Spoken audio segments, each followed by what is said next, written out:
नमस्कार बॉस, स्वागत है आपका। मैं हूं आपके साथ नेहा दुबे। गरियाबंद के हृदय स्थल गांधी मैदान में राजस्व पटवारी संघ छत्तीसगढ़ प्रदेश स्तरीय अनिश्चितकालीन आंदोलन 8 जुलाई से शुरू हो गया है। आगाज जिसमें विगत वर्षों की मांगों और समस्याओं के निराकरण नहीं हो पाने और ऑनलाइन भुइयां में हो रही गंभीर तकनीकी समस्याओं निराकरण के लिए ये आंदोलन किया जा रहा है, जिसमें गरियाबंद जिला मुख्यालय में जिले भर के पटवारियों ने गांधी मैदान में टेंट लगाकर अपनी मांगों को लेकर जंग के मैदान में वो अड़े हैं और जब तक मांगे पूरी नहीं होगी तब तक ये आंदोलन खत्म नहीं होगा, ये कहा जा रहा है।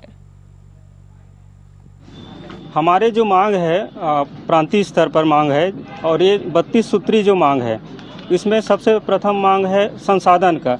भुइयां जो कर रहे हैं काम वो ऑनलाइन से संबंधित कार्य है, उसमें बगैर संसाधन के प्रांत के सभी पटवारी कार्य कर रहे हैं। तो हमारी ये प्रथम मांग है कि हमें संसाधन दो। संसाधन में है लैपटॉप, प्रिंटर और स्कैनर, ये प्रथम मांग है। हमारे प्रदेश अध्यक्ष श्री दीपक बैद जी के द्वारा जो आदेश हुआ था यहाँ धरना प्रदर्शन करना है, अभी तो धरना प्रदर्शन का आया है ज्ञापन सौंपने का।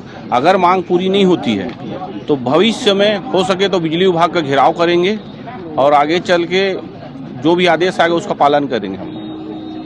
कि राज्य सरकार से हम लोग की एक गुहार है कि जब भूपेश बघेल जी की हमारी सरकार थी कांग्रेस पार्टी की, तो बिजली विभाग की एक योजना थी, वो योजना बंद कर दी गई है। उस निर्णय को वापस लें और उस योजना से जो लाभान्वित थे उनको लाभ मिले।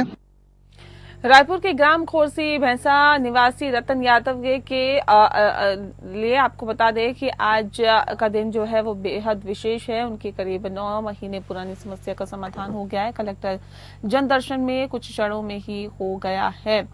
इतने तेज समाधान से यादव बहुत प्रसन्न है। उन्होंने अपनी खुशी जाहिर कर ली है और ऐसे में जिला प्रशासन को इसका धन्यवाद दिया है। उन्होंने कहा है कि मुख्यमंत्री विष्णुदेव साय के नेतृत्व में छत्तीसगढ़ सुशासन की राह पर बढ़ चला है और यादव ने कलेक्टर जन दर्शन में आज डॉक्टर गौरव सिंह को अपनी समस्या बताई है। उन्होंने बताया है कि उनके पिता स्वर्गीय भुवन लाल यादव की आकस्मिक मृत्यु विगत वर्ष अक्टूबर महीने में हो गई थी। उनकी मृत्यु के समय उन्होंने मुख्यमंत्री निर्माण श्रमिक मृत्यु और दिव्यांगता सहायता योजना के अंतर्गत मिलने वाली सहायता राशि के लिए श्रम विभाग में आवेदन प्रस्तुत किया है, लेकिन आवेदन देने के बाद अब तक सहायता राशि प्राप्त नहीं हो पाई है। कलेक्टर डॉक्टर गौरव कुमार सिंह ने उनकी बातों को गंभीरता पूर्वक सुना और आवेदन पर संज्ञान लेते हुए जिला श्रम अधिकारी से मामले की पूरी जानकारी ली और निराकरण करने के लिए आदेशित किया है। कलेक्टर डॉक्टर सिंह के निर्देशन पर रतन यादव को तुरंत ही सहायता राशि का ऑनलाइन आरटीजीएस भुगतान किया गया और यादव को 1 लाख रुपए राशि का प्रतीकात्मक चेक दिया गया। रतन यादव ने त्वरित समाधान में प्रसन्न होकर कलेक्टर डॉक्टर गौरव कुमार सिंह को धन्यवाद दिया।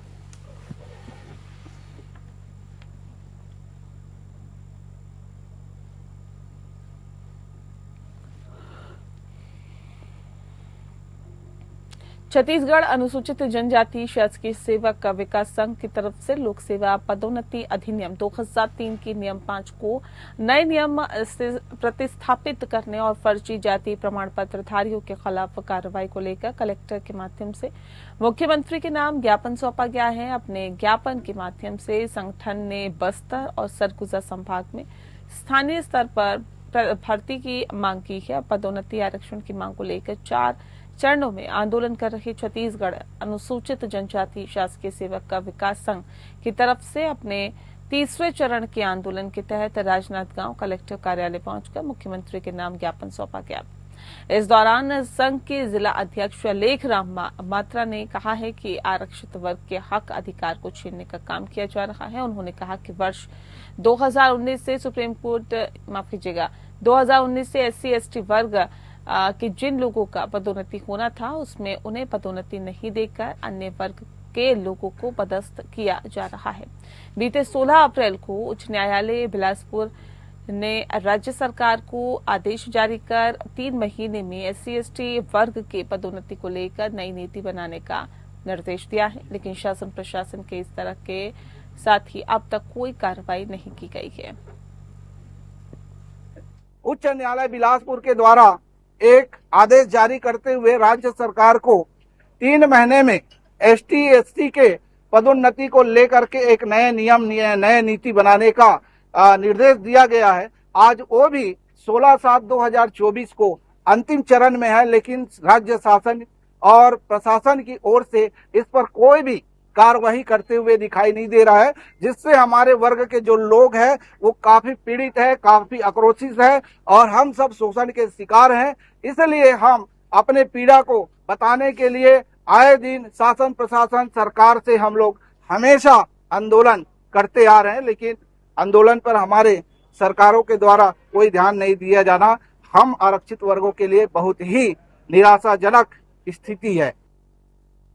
राजनांदगांव में भूइयां सॉफ्टवेयर के माध्यम से जमीन से संबंधित रिकॉर्ड सहित अन्य महत्वपूर्ण चीजों को ऑनलाइन किया जा रहा है, लेकिन इस सॉफ्टवेयर के अंदर काम करने के दौरान पटवारियों को विभिन्न समस्याओं से जूझना पड़ रहा है, जिसको लेकर पटवारी संघ की तरफ से भूइयां सॉफ्टवेयर में व्याप्त 32 समस्याओं के निराकरण की मांग की गई थी और मांग पूरी नहीं होने पर आज से पटवारियों ने अनिश्चितकालीन हड़ताल शुरू कर दी है। राजनांदगांव शहर के कलेक्ट्रेट कार्यालय के सामने अनिश्चितकालीन हड़ताल पर बैठे पटवारी संघ के जिलाध्यक्ष भूपेंद्र पांडे ने कहा है कि भूइयां सॉफ्टवेयर जो है उसमें काम करने में काफी समस्याएं आ रही है। इसके निराकरण के लिए भी जो है पहल की गई है और भूइयां से जुड़े 32 मामलों को शासन प्रशासन के सामने रखा गया है। समस्याओं का समाधान नहीं होने पर अनिश्चितकालीन हड़ताल की शुरुआत की गई। राजस्व पटवारी संघ छत्तीसगढ़ के 32 सूत्री मांगों को लेकर के दिनांक 8 जुलाई से हमने अनिश्चितकालीन आंदोलन शुरू किया हुआ है। हमारे ज्ञापन में जो 32 मांगे हैं उसका आप अवलोकन करेंगे तो पाएंगे कि 31 समस्याएं जो हैं वो भूइयां से संबंधित हैं। भूइयां सॉफ्टवेयर में हमें काम करने में जितनी भी समस्याएं आती हैं और उन भूइयां सॉफ्टवेयर में कार्य करने के बाद जो विलम्ब होता है उसके निराकरण के लिए हमने शासन से मांग किया है। देखिए, अभी तो हड़ताल का आज पहला दिन है। जो भी प्रांत हमारा निर्णय लेगा हमारी मांगों के पूर्ण नहीं होने के संबंध में, तो हम उसका पालन करेंगे। मैं भूपेंद्र कुमार कांडे, अध्यक्ष राजस्व पटवारी संघ। मध्य प्रदेश की मोहन सरकार शिक्षा को लेकर तमाम दावे करती है और बेहतर शिक्षा को लेकर खुले मंच से दावे करती है, लेकिन ये तस्वीर है अलीराजपुर के जोबड़ तहसील के रामपुरा गांव की, जहां आज भी स्कूल की बिल्डिंग तक नहीं है। जोबड़ के समीप रामपुरा गांव में पिछले कई सालों से प्रधानमंत्री आवास में स्कूल चल रहा है। इसके पीछे की क्या वजह है आपको ये भी बता देते हैं। दरअसल स्कूल के भवन का जर्जर होना एक बड़ी समस्या है और शिक्षकों और बच्चों के लिए यहाँ पर समस्या बनी हुई है। दरअसल स्कूल का भवन कभी भी जमींदोज हो सकता है। ऐसे में पीएम आवास में प्राथमिक विद्यालय चलाया जा रहा है और अफसर अधिकारी अपनी जिम्मेदारियों से भागते हुए नजर आ रहे हैं। कई साल बाद भी जिम्मेदारों के कान पर जूं तक नहीं रेंगी जो स्कूल की बिल्डिंग की और ध्यान दे। और आपको बता दें कि स्कूल में पदस्थ शिक्षकों ने बताया कि जर्जर भवन की जानकारी कई बार अधिकारियों को दी गई है। स्कूल भवन के जर्जर होने से शिक्षा प्राप्त करने वाले स्कूली बच्चे कभी छत से टपकते पानी की समस्या से जूझते हैं तो कभी उन्हें अपनी जान का खतरा महसूस होता है, जिसको लेकर कभी वहां पेड़ के नीचे तो कभी पीएम आवास के तहत बने घरों में स्कूल में शिक्षा प्राप्त करते हैं। मगर सबसे बड़ा सवाल है कि बेहतर शिक्षा के जो दावे प्रदेश के मुख्यमंत्री करते हैं वे तमाम दावे अलीराजपुर जिले के इस प्राथमिक स्कूल में आकर फेल हो जाते हैं। स्कूली बच्चे आज भी मजबूर हैं और पीएम आवास योजना के तहत बने गांव के घरों में स्कूल में शिक्षा पाने के लिए, मगर जिम्मेदारों जनप्रतिनिधियों का इस ओर ध्यान नहीं जाता है। मतलब क्यों पड़ा रहे यहाँ पर वो स्कूल गए साल पर पानी के कारण से जंजर टूट गए हैं, उस कारण से यहाँ पर पढ़ा रहे हैं। कितने बच्चे पढ़ रहे हैं यहाँ पर 32 बच्चे। आज झोपड़ी में बच्चे पढ़ रहे हैं, क्या कारण उसका? ये वो स्कूल की वजह से कभी स्कूल कहीं टूट फूट जाएगा, गिर जाए तो बच्चे का कहीं नुकसान हो जाए, इसलिए बच्चों को मतलब यहाँ पर पढ़ा रहे हैं। क्या स्थिति है उस स्कूल की? स्कूल की बहुत बुरी स्थिति है। अभी तक आपने किसी आला अधिकारी को इसकी जानकारी दी? हाँ, बीओ साहब या बीआरसी साहब को ने आवेदन लिखित में दे रखा है पहले से। कोई जवाब मिला है क्या कुछ? हाँ, मतलब बन जाएगी, आगे पहुँचा दिया गया है ऐसे बता रहे थे। स्कूल किराया दे रहे हैं क्या? नहीं किराया वगैरह कहीं नहीं दे बिना रहे, किराए? बिना किराए क्या से। नाम आपका? शेरू भूरिया। मध्य प्रदेश के जबलपुर में 11 निजी स्कूलों में फीस और किताबों में हुए भ्रष्टाचार की जांच अंतिम चरण में है। जबलपुर के 240 में ज्यादा निजी स्कूलों में अधिकांश ने प्रशासन और राज्य सरकार को बिना जानकारी दिए फीस वृद्धि कर दी है। शेष 5 निजी स्कूलों की बढ़ी हुई फीस को अमान्य करने और लौटाने संबंधी आदेश 2 दिन के भीतर ही जारी हो सकते हैं। निजी स्कूलों में फीस और किताबों में हुए भ्रष्टाचार की जांच अंतिम चरण में 6 निजी स्कूलों की फीस का मूल्यांकन किया और कलेक्टर ने 2018 से 2024-25 अब तक फीस जो बढ़ाई गई फीस को अमान्य कर दिया है। बता दें आपको कि जबलपुर जिले के 11 बड़े निजी स्कूलों पर जिला प्रशासन ने कार्रवाई की है, जिसमें 11 निजी स्कूलों में से 6 जो निजी स्कूलों का आज जिला समिति ने शुल्क प्रतिदाय आदेश जारी किया है। अभी पूर्व में 11 स्कूलों के विरुद्ध जिला समिति के द्वारा कार्रवाई की गई थी और उन 11 स्कूलों का शुल्क प्रतिदाय आदेश जारी किया गया है और उसमें इनके द्वारा अभी तक जो शुल्क वृद्धि की गई थी 18-19 से लेके 24-25 तक उसको अमान्य किया है और उसको अमान्य करते हुए पूर्व की शुल्क को अभी वर्तमान में रहेगी। ये इसका तालिका भी जारी कर दी गई है ताकि सभी लोगों को प्राप्त हो सके।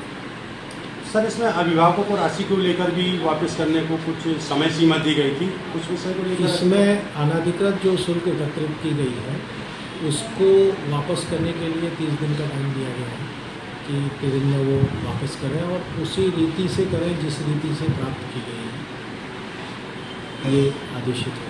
सर, इस आदेश के बाद भी अगर स्कूल अपनी मनमानी करते हैं तो इसके बाद कोई कार्रवाई की जाएगी क्या? हाँ बिल्कुल, उसके बाद कार्रवाई का प्रावधान है एक्ट के अंतर्गत और उसकी कार्रवाई है। वहीं जबलपुर में अवैध रेत उत्खनन की घटनाएं जिले में लगातार बढ़ रही है और पुलिस प्रशासन और माइनिंग विभाग रेत माफियाओं पर कार्रवाई की बात करता है, लेकिन उन पर कार्रवाई नहीं होती है। कार्रवाई न होने से रेत माफियाओं के हौसले लगातार बढ़ते ही जा रहे हैं। जबलपुर से 50 किलोमीटर दूर बेलखेड़ा में नर्मदा नदी से रेत उत्खनन की सूचना मिलने पर पुलिस मौके पर पहुंची और पुलिस को देखते ही उत्खनन करने वाले मौके से भाग निकले। पुलिस ने मौके पर एक जेसीबी, हाइबा और रेत से भरा हुआ ट्रैक्टर बरामद किया है। बता दें आपको कि पुलिस ने उत्खनन में काम करने वाले उपकरणों को जब्त कर अज्ञात लोगों पर मामला पंजीबद्ध कर दिया। थाना बेलखेड़ा में अवैध रेत उत्खनन की सूचना पर कल थाना प्रभारी द्वारा जब मौके पर रेड कार्रवाई की गई तो वहां पर एक ट्रैक्टर भी सड़क पर मिला है और मौके पर अवैध रूप से एक जेसीबी और एक हाइवा अवैध रेत उत्खनन करते पकड़ा गया है। इसमें धारा 303(2) भारतीय न्याय संहिता 4/21 खान एवं खनिज अधिनियम के तहत दोनों मामलों में कार्रवाई कर विवेचना की जा रही है। मुरैना में अपना रसूख दिखाने के लिए मॉडिफाई की गई 4 पहिया वाहन पर ट्रैफिक पुलिस ने 16,000 रुपए का जुर्माना लगाया है। दरअसल बीते दिन सिटी कोतवाली थाना इलाके में हनुमान चौराहे के पास एक सड़क पर पुलिस ने एक गाड़ी को देखा तो पुलिस एकदम से हैरान रह गई, क्योंकि जो गाड़ी थी वे चारों ओर से मॉडिफाई थी और इस गाड़ी पर कई तरह के स्लोगन लिखे हुए थे, जिसे देखकर पुलिस भी हैरान रह गई। कार पर लिखा था, कैबिनेट मंत्री, मेला लगेगा तो आएगा गुजर, हम सुधर गए तो कौन कहेगा हमें गुर्जर, और अन्य कई प्रकार के स्लोगन यातायात परिवहन विभाग के मानकों के अनुरूप नहीं थे। ये गाड़ी पंजाब और आरटीओ से पास थी और पूरी तरह से नियमों के विपरीत मॉडिफाई की गई थी। वहीं इस थार गाड़ी को एक नाबालिग चला रहा था और जिसके पास नियमानुसार गाड़ी के कोई भी कागजात नहीं थे, जिसके चलते यातायात पुलिस ने इस गाड़ी पर 16,000 रुपए का चालान काटा है और न्यायालय में जिसे पेश किया जाएगा। हम लोग संयुक्त वाहन चेकिंग का अभियान यातायात के साथ में था। हनुमान चौराहे पर चेकिंग के दौरान एक गाड़ी दिखाई दी जिसको रोका गया, जिसमें क्या एक नाबालिग वाहन चलाते हुए दिखा। उसके दस्तावेज चेक किए, दस्तावेज उस समय मौके पर उपलब्ध नहीं थे और गाड़ी को मोडिफाइड किया गया था, जो कि विशेष मैक के आधार पर अलग मैक बना दी गई थी और उस पर स्लोगन वगैरह भी कई लगे हुए थे, जिसके संबंध में हमने मोटर व्हीकल एक्ट के धाराओं के समुचित धाराओं के तहत कार्रवाई की गई है और माननीय न्यायालय में जो भी जुर्माना होगा वो उसके लिए भेजा जाता है। रतलाम के पिपलोदा नगरपालिका अध्यक्ष प्रतिनिधि का एक वीडियो सोशल मीडिया पर तेजी से वायरल हो रहा है, जिसमें अध्यक्ष प्रतिनिधि वीडियो में दबंगई करते हुए साफ तौर पर दिखाई दे रहे हैं। वहीं दूसरी ओर उनके परिजनों ने पुलिस थाने पर शिकायत भी करा दी है।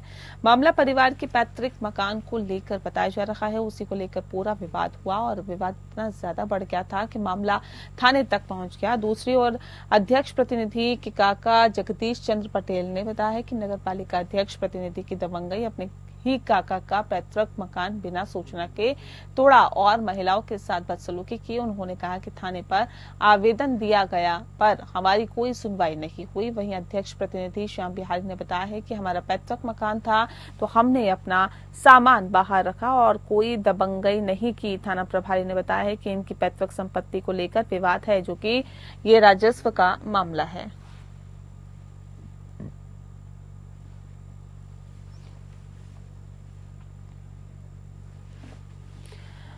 वहीं धनबाद में सोमवार की देर रात झरिया चौथाई कुल्ही में दो पक्षों के बीच विवाद में एक पक्ष ने दूसरे पक्ष के अमन रवानी पर गोली चला दी है। अमन के सिर में गोली मार दी गई है। आनन फानन में घायल अमन को आरसफी अस्पताल में भर्ती कराया गया है, जहां से बेहतर इलाज के लिए उसे दुर्गापुर मिशन रेफर कर दिया गया। बताया भी जा रहा है कि गाड़ी को लेकर दोनों पक्षों में विवाद चल गया था और घायल के चचेरे भाई सागर कुमार रवानी ने बताया है कि गाड़ी मोहल्ले में प्रवेश कर रही थी। दूसरे पक्ष की गाड़ी एक दूसरी गाड़ी में सट गई और फिर यहीं से विवाद शुरू हो गया। हमलावर थोड़ी देर में अपने 8-10 साथियों के साथ पहुंचा और अमन पर गोली चला दी। इस पूरे मामले में सिंधरी डीएसपी भूपेंद्र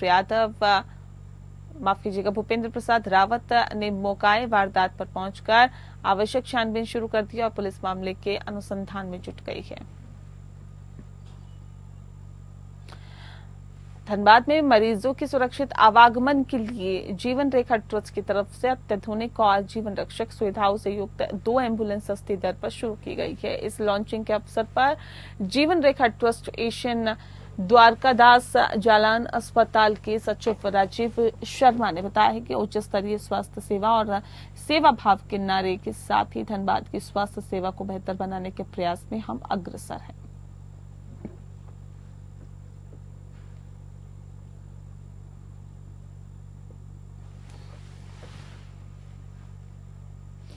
बिहार के भागलपुर में पर्यावरण, वन और जलवायु परिवर्तन विभाग भागलपुर की ओर से नाथनगर के कर्णगढ़ स्थित सिपाही प्रशिक्षण विद्यालय में 75वां वन महोत्सव कार्यक्रम का आयोजन किया गया। इस कार्यक्रम का विधिवत उद्घाटन Bhagalpur DM doctor Naval Kishore Chaudhary, DIG Vivekananda समेत डीएफओ भागलपुर श्वेता कुमारी ने संयुक्त रूप से दीप प्रज्वलित कर किया है। कार्यक्रम के समापन के बाद मौजूद सभी अतिथियों ने सीटीएस परिसर में पौधारोपण किया और डीएम, डीआईजी सभी प्रशिक्षु सिपाहियों ने भी अपने नाम के पेड़ वहां पर लगाए। डीएफओ ने बताया कि सीटीएस परिसर में कुल 900 पेड़ लगाने का उनका लक्ष्य है, जिसमें से 200 पेड़ लगाने का काम पूरा कर लिया गया है।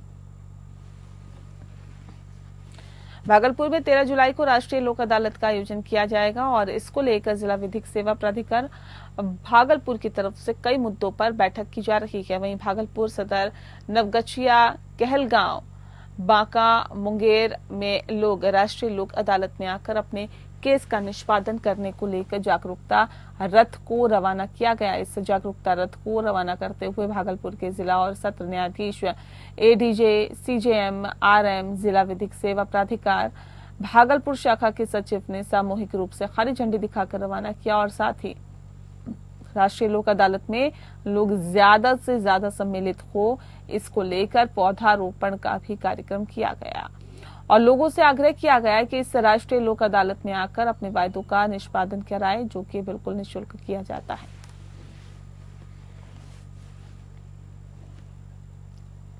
भागलपुर के सबौर थाना अंतर्गत मसाड़ में कहलगांव एनटीपीसी पिकअप गाड़ी पर आम लोड कर समस्तीपुर जा रही वाहन चालक और वाहन मालिक को 3-4 अपराधियों ने लूटपाट के दौरान चाकू से हमला कर दिया। इस हमले के बाद घायल वाहन चालक और वाहन मालिक को अस्पताल में भर्ती कराया गया, जहां डॉक्टर्स ने वाहन मालिक को मृत घोषित कर दिया। इस घटना के बाद वरीय पुलिस अधीक्षक भागलपुर के निर्देश पर गठित टीम ने इस मामले का उद्भेदन करते हुए 48 घंटे के अंदर 3 अपराधियों को पुलिस ने गिरफ्तार कर लिया। मौके से घटना में चाकू समेत 3 मोबाइल बरामद किए गए हैं। इस पूरे मामले को लेकर भागलपुर के सिटी एसपी राज ने बताया है कि घटना के 48 घंटे के अंदर ही पुलिस ने घटना का सफल उद्भेदन कर लिया है और इस घटना में उद्भेदन में शामिल पुलिसकर्मी को पुरस्कृत भी किया जाएगा।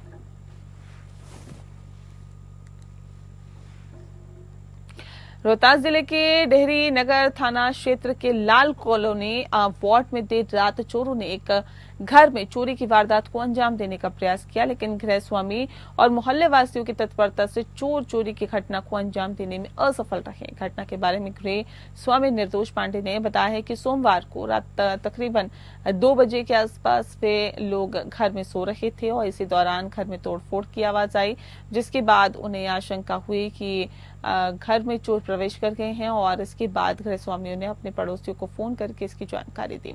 पड़ोसियों के शोरगुल मचाने पर चोर मौके से फरार हो गए और तब घर वाले और पड़ोसियों ने देखा तो ग्रिल को तोड़कर चोर घर में प्रवेश कर चुके थे और कमरे में रखे गए दीवान पलंग को तोड़ने का प्रयास भी किया जा रहा था। इसी दौरान घर वाले शोरगुल से जग गए और शोरगुल मचाने पर चोर बिना चोरी की घटना को अंजाम दिए मौके से फरार हो गए।